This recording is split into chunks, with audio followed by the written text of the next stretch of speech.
everybody. Hey to Kevin. Buddy from work.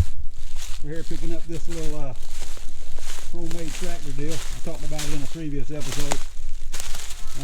This little thing is funky. Got a 3-speed manual transmission. Looks like some kind of Dana type rear end. What do you call this thing? The attachment that's on the back of it? Just some kind of, I'm sure we'll figure it out. I'm not sure what you actually call it, but it's set up so that you can put kind of whatever little attachment you want to on it for like a hobby garden, you know, just so you could till or do rows.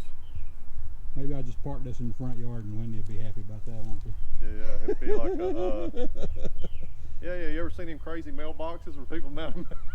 Yeah. I'd have to say it's probably heavier than it looks, but it's probably sure not it is, quite that heavy, but it's... Go ahead and hook it to that strap. See where I can go.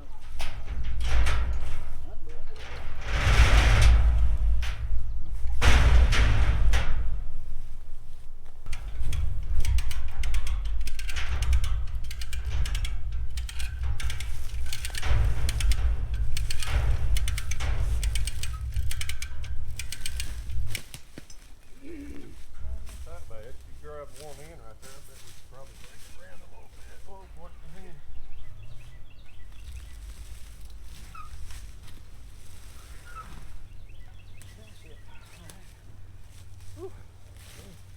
That is heavy.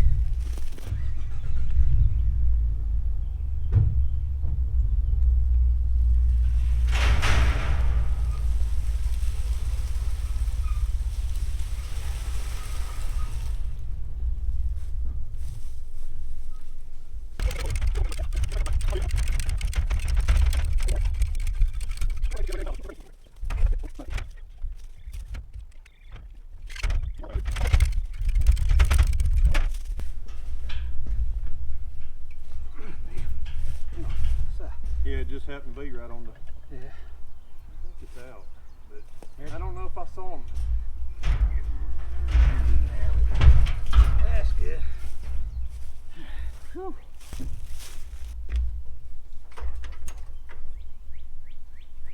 I want to say that thing right there is all manual. See? Pull that thing up with your hand and you can let it down. Yeah. And then raise it up. Just to hold it in place. So you could put anything on that thing if you could get it to fit. Yeah. A little box. Boy, that thing. Imagine the story behind it, you I know? know it, yeah. You can just imagine, you know, somebody, I don't know how old that motor is, Yeah, but I because mean, think about it, like what in the hell is this like chassis like? I mean, like, what is that? They just took, all that's probably just cobbled together from something else, yeah. It's made together from something else. So the front end clearly looks like it come off of something. Or it was pieced together from something. Because the way that T, the way that triangle.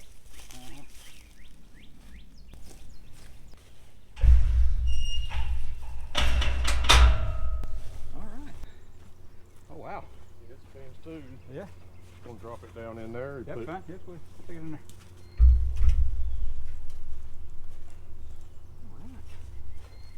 Got it?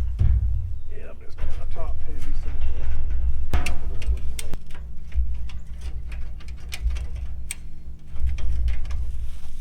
Keep it from bouncing out anyway.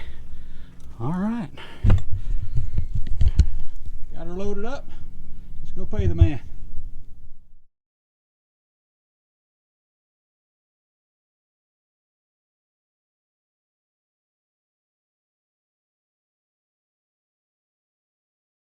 Hey guys, welcome back to the channel. Today we're going to be working on this old Briggs Stratton motor that's on this old homemade tractor. I bought it from a friend of mine almost 2 years ago, and it's just been sitting ever since. It sat at their place for quite a while. It's been sitting out in the rain, so there's no telling if this thing's ever going to run again or not. But I mean, one thing that's good is you see it does turn over, and it feels like it actually has a little bit of compression, so we're off to a good start there. This has one of those old updraft style carburetors on it. I'm not used to working on any of those, but I mean, to be honest with you, it's probably been at least a couple of decades since I've messed with a Briggs & Stratton motor of any kind. So let's just jump into this thing and see if we can make it run. All right, let's take a look down in the fuel tank. And I know there's no fuel in it, but honestly, it looks pretty clean in there. Probably use a rinsing out. I hope that's not a hole right there. Well, hopefully it's just trash. For something that sat this long, that's pretty incredible, to be honest with you.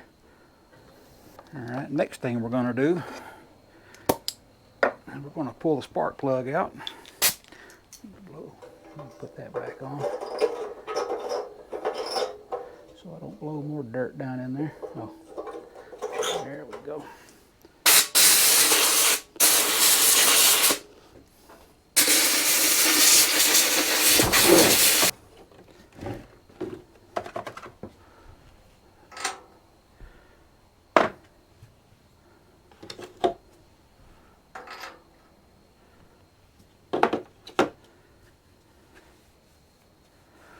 Well, I'll be right back because I don't have the proper size spark plug socket in this little kit I've got. So, hang on. All right, I'm back. 13/16. That fits it just fine. Oh.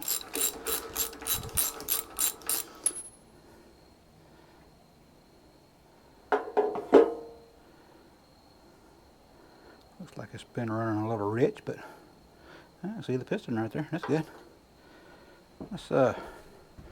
Let's turn this down and whoa. Well, we may be dead right there. Oh, you know what? I'm looking at the valve. I'm not looking at the piston. I was sitting there saying, well, that thing sure ain't moving none. Oh, boy. All right. That tells you how long it's been since I worked on one of these things. But anyway. Okay, well, let's put the plug, let's put the plug back in it for now. Just to keep anything from falling down in it. This is an old cast iron Briggs & Stratton. It's actually got breaker points on it and an updraft style carburetor. I've never messed with one of these carburetors before, but I'm pretty sure they're fairly simple. Points, yeah, there's really not much that can go bad. I probably should file the points. They move freely.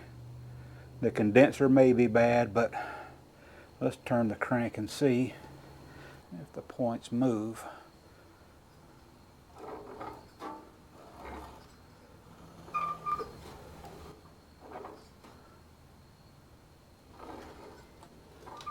Oh, there they go. Yeah, see right here. See this little piece right here? You'll see it opens and you'll see it close. Boom, there we go. All right, let's check the condenser. I'm gonna squirt a little bit of penetrant on this if it'll come out. There we go. Put it on that little screw there. And if this condenser is bad, I've got one from an old Volkswagen that I can probably make work. But let's just check this one first and see if it actually works. You pretty sure you have to have this unhooked from all of this stuff in here. So I think I'm gonna just get my screwdriver and see if I can just take this condenser completely off. Wow. I am amazed this stuff's coming apart this easy.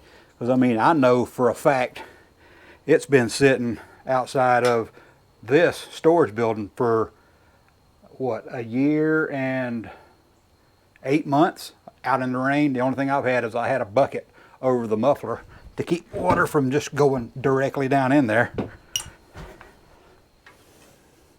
This one may be a different story because it is good and rusty. But well, it's breaking right loose.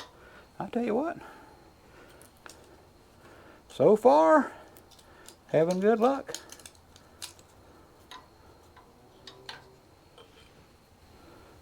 Really doesn't look that bad.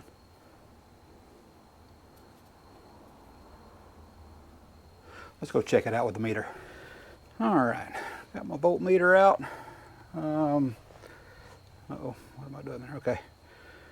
Oh, here we go. This is the condenser or capacitor or whatever you want to call it. From what I've gathered from watching videos on YouTube, you guys ever heard of YouTube? It's pretty good. You should watch it. There's some pretty smart people on there. Not like me, but you know, pretty smart. Anyway, you're supposed to have your meter set in ohms, 20 mega ohms, I'd say.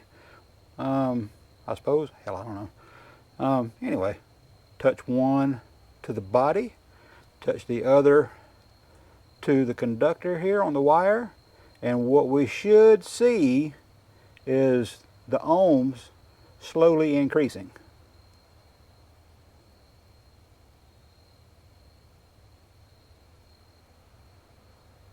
Well, yeah, that looked like what it's supposed to be. So now, move it over to volts, and we should see the voltage go down slowly. From what I've been seeing, you don't want this thing to go straight from your voltage to zero. You want to see it slowly wind down. So let's see.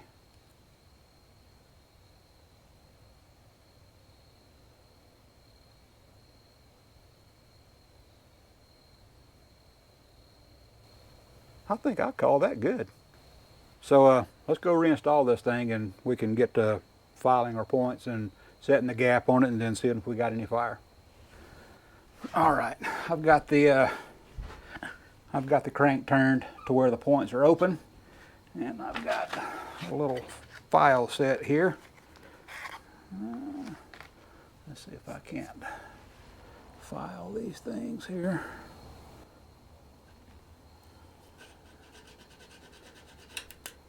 Wow, there's a lot of corrosion coming off of there.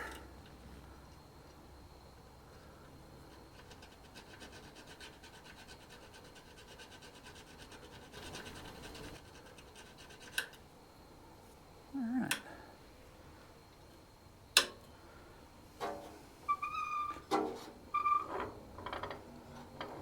Let's set our gap here. Open them up. There we go. They are open. Let me get my feeler gauges here. I think the spec is like 18 to 20 or something like that. So I have a 20 thousandths feeler right here. That's a little bit loose. Well, it's like almost like somebody's been filing on them or something in it. I believe this is the screw that I need to take loose to adjust them.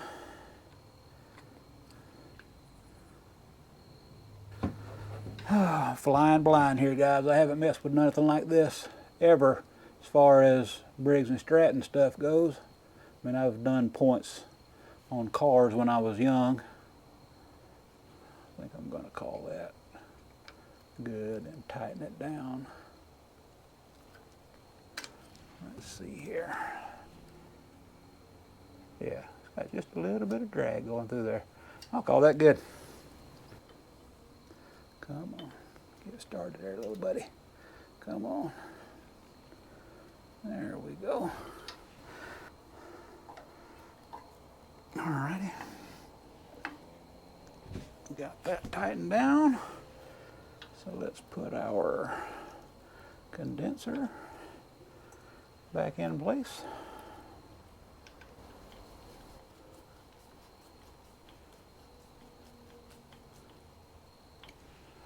Okay, all right, we're going to install our little spark tester now.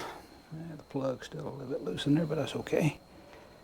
Put that there, put that there, and hopefully we'll see a little bit of a spark. I'm not really expecting much since it's been sitting out, but I mean, hey, the points are filed and the condenser shows good, it might have fire. Now, this thing doesn't have a recoil starter like all your newer ones are going to have. It's just got this old it's just got this old deal where you wrap a string around it.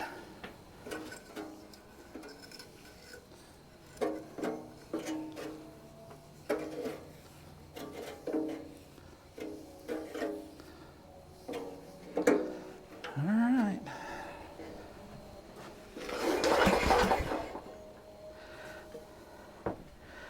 Phew. I doubt it. Well, you gotta be a man to pull this thing. Oh, goodness.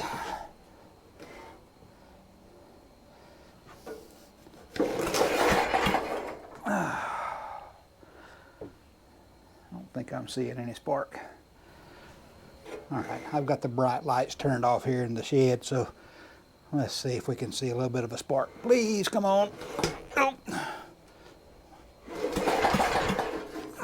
Nope, nothing.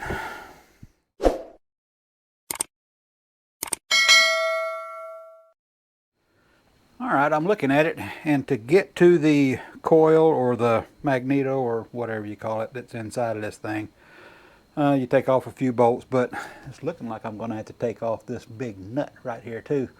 So I wasn't expecting that. Let me go into the garage and see if I've got a socket that'll fit that big old thing, and I'll be right back.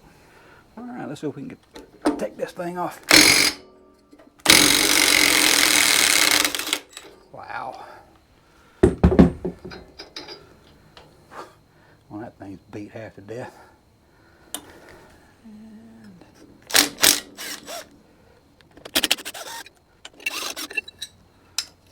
Uh-oh. Come on. All right.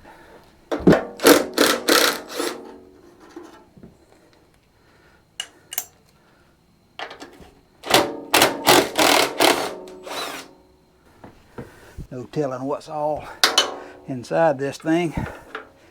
What kind of bugs or rodents have got their nests built into it. This one doesn't feel too good coming out. Hopefully we don't break this thing off.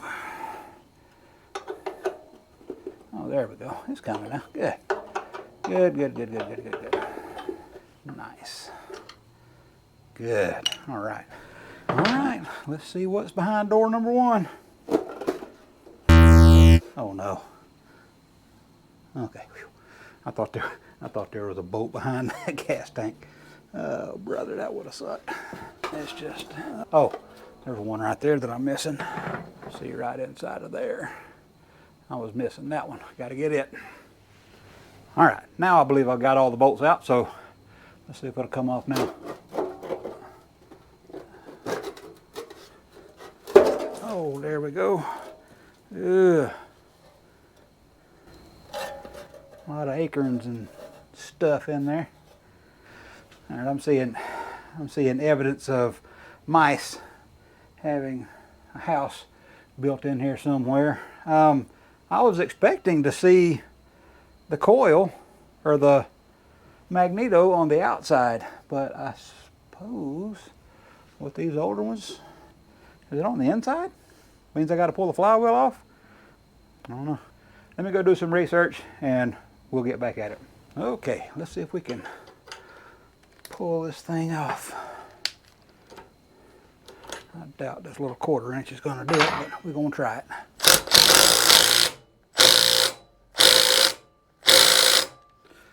Nope. Ain't got enough behind it. So let's try the big boy here.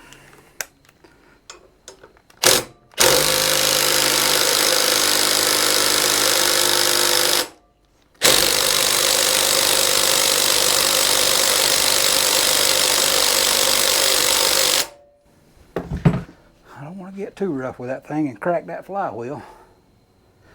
All right, I'm gonna try and give this thing a few taps to see. I don't want to break it. See if it'll shock it loose.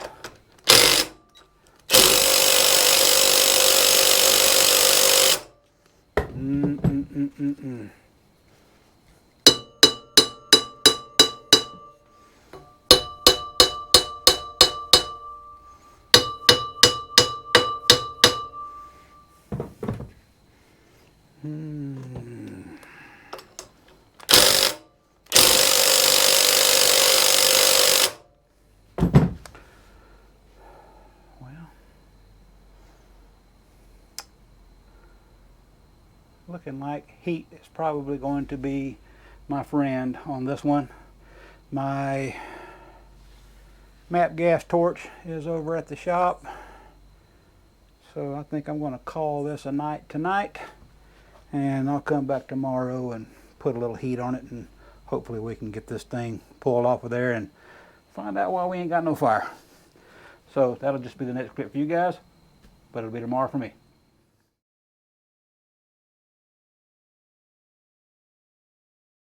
Well, I couldn't stand it. I had to try it at least one more time, and then look what I did. Strip the threads out. So now I need a new puller, and I need some heat. So now it'll be the next clip for you guys. All right, guys, just the next day. I've had some time to think about this engine here, and the thought kind of crept up on me, a little paranoia or whatever. If I break this flywheel, crack it or whatever, I'm pretty sure it's unobtainium by this point. I have no idea how old this motor is, but I'm going to be honest with you and say that of everything that I've Googled from last night to today, every Briggs & Stratton motor I've seen has had the coil on the outside. So with the evidence of mouse infestation, I'm afraid that the coil wire, secondary coil wire, whatever the one is that hooks to the spark plug, I'm afraid that one's probably been chewed up by mice, and I'd hate to damage this flywheel just to get it off, to figure out that I've probably got two parts that I can never find now. So I was looking around online a little bit, and I ran across a website, a forum, and I can't remember the name of it to save my life. I wish I could. I think it had something to do with fire in the name of it. But anyway, the guys were pretty knowledgeable about small engines and Briggs & Stratton stuff. And I started reading a few threads on there, and this one thread a guy commented on. And he said, yeah, well, since you've got, not for me, because I was just reading someone else's thread, but he said, yes, since you've got external points, the breaker type points, he said, just use an automotive coil. And I thought to myself, well, that's just the simplest thing. So I knew that I had a 6-volt coil at the shop. I bought it by mistake for our Mustang project. So I went to Home Depot and I bought an Energizer 6-volt battery. And I think the combination of this and this coil, we may be able to make this thing fire. So let me show you what I'm going to do real quick. All right, let's see what I've got. The 3 alligator clips right here. I've got my spark tester, I have my coil, have a battery. Let's see here. So let's take the yellow and we'll hook it to the positive of the battery, and we'll hook it to the positive of the coil. And we'll take the black. Seems like a good color for ground. So we'll take that and set it up there. And I've got green. What I'm going to do is I'm going to hook it up to the connector inside here. So let me get this pulled out. There we go. Hopefully I can get my big fat fingers in there and connect it. Let's see here.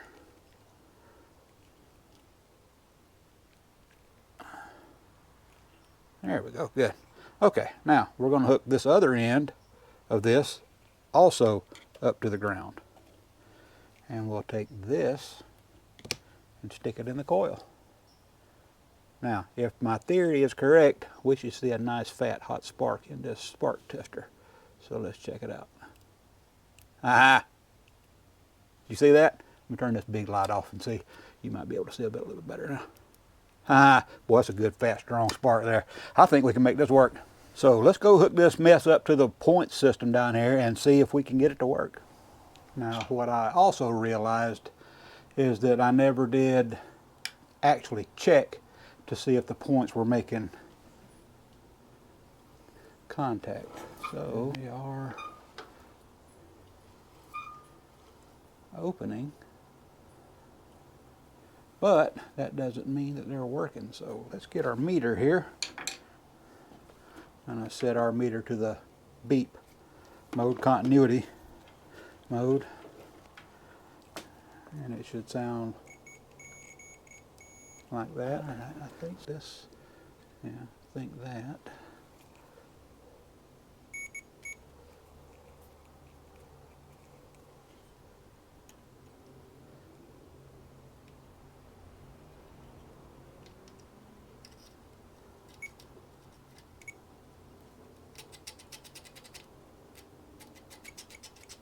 Sounds kind of like it. All right, guys, I went ahead and just took the whole points housing off. So how that thing works is it's got a cam inside, inside the motor that actuates this rod back and forth, which opens and closes the points. But anyway, I took a piece of sandpaper and I cleaned up all the contact surfaces best I could. I even went back over the points themselves again. I'll go ahead and do that again now.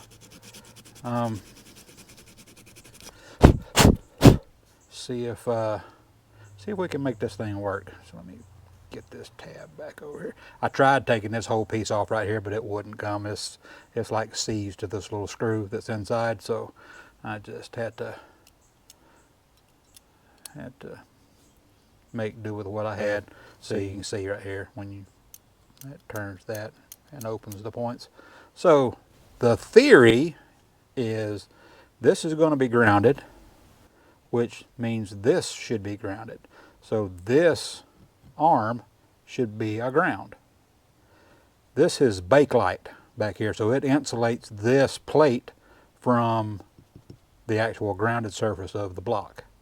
So then your condenser hooks up right here, and also this is the trigger that goes to your coil. So in theory, well, I say in theory, how it's supposed to work is when this is open, it breaks the ground. When it's closed, it's supposed to give all of this ground, and that should trigger the coil to fire. So let's stick this back together and see if it'll work. So I figured this out just now. This screw right here actually is what can adjust your points instead of me just trying to do it the old ham-fisted way that I was doing it. So let's see here if I do that. Yeah, I'm going to have to adjust this with it on the motor, but just for the time being, we'll go ahead and set that right there. So let's see here. Let's see if this actually, see if it actually works. Right there.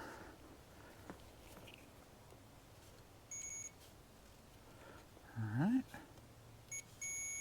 Alright.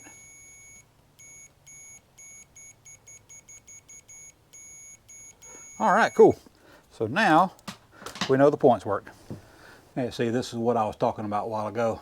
If you barely loosen this clamp bolt here, or screw, clamp screw, then you take this and then you can move. I don't know if you can see it or not, but the gap is opening and closing. Uh-oh. With me turning this cammed screw here. So I need to set my gap again, 20 thousandths. That actually feels really good right there, so I'm gonna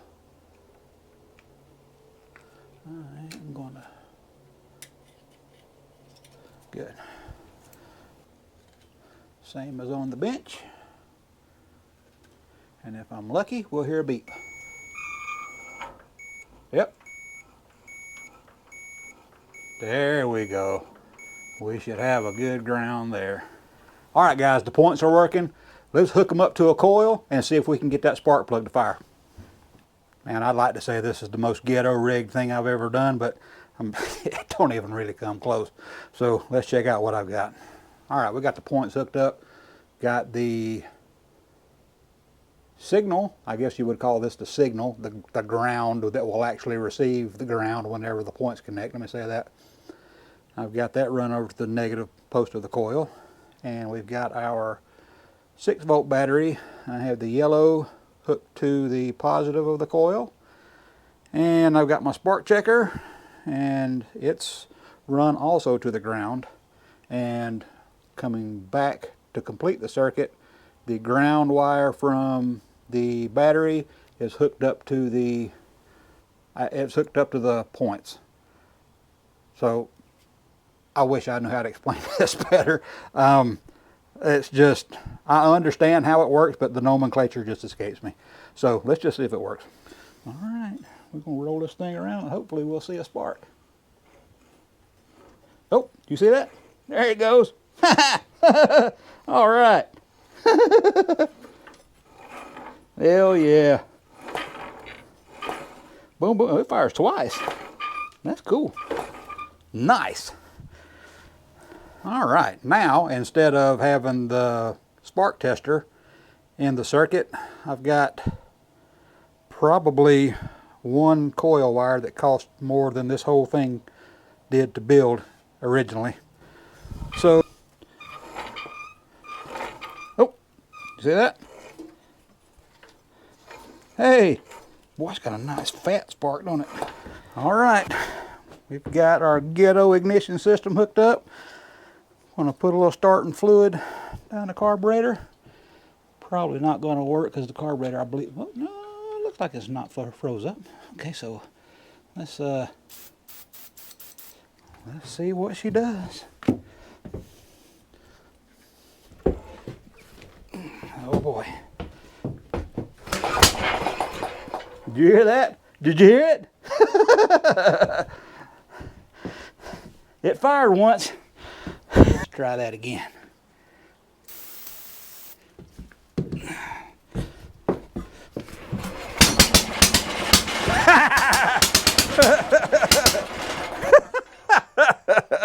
Heck yeah, man. Woo! All right, guys. That's the first time that thing is run, and there ain't no telling how long. I mean, it was just a squirt of ether, but I don't want to be doing that too awfully much because that's kind of hard on a motor. But it's gonna run. It's gonna run, guys. Heck yeah. So I think I'm gonna call it a night tonight. Time to go eat some dinner, and I'll be back on this thing here in a day or two and check the rest of the vitals. Oh, I need to check the oil too. I don't even know how to check the oil on this thing. It's got some kind of spring-loaded cap there, but I don't know how that works, but I'll get it figured out. But anyway, it runs. Hell yeah, it runs, it runs, it runs. Cool. All right. We'll see you in the next clip. All right, guys, before we close the video out, I am going to reconnect the points to the magneto that's on here to see if we got any spark out of it, just to see. And I think we're going to wrap it up after that, and I'm not going to bore you guys to death with me reinstalling the points, but we will check the spark together. So let's get to that. All right, here we go. Let's see. Hey, look at there. It does have fire. Nice. All right, guys. Moment of truth. Let's see if we can get her to fire off with all of its own stuff. Well, I heard it kick over a couple times. That's good. Let's try that one more time. I want to hear it bark off like it did last night. Run more than just a second or so.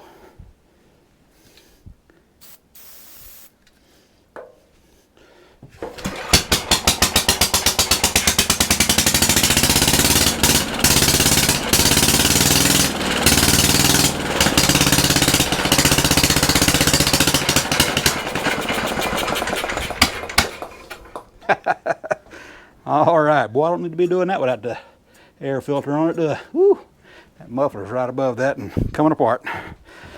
All right, guys, that's going to be it for this one. We got to hear it run. That's great. It's running with its own equipment, no janky ignition system like I had hooked up on it earlier in the video. That's great because that means I can just put all this stuff right back together. And I did find a repair manual online from Briggs Stratton that I was able to print off for this motor. Apparently this motor is model 23, I think. I still don't know what the horsepower rating is on it. It looks like a fairly large one, so I don't know, maybe 10, 15 horsepower, who knows. Anyway, I know it's old, I know that. But you guys tell me what you think we should do with this whole thing next. I know that I would like to at least see if the transmission works on it. It definitely needs tires. But other than that, you know, I really don't know what to do with it. I kind of had a thought in my head that it would be kind of cool to build my own log splitter and make a hitch for the back of this thing and just tow it around the yard, you know, whenever I needed to use it or whatever. I thought that'd be kind of cool. You guys put it down in the comments what you think I should do with it, and you'll see it again. It probably won't be the next episode or the one after that, but you will see it again. We're going to do something with it. We're going to do something and have some fun with it, at least. So thanks for watching, and we'll see you next time.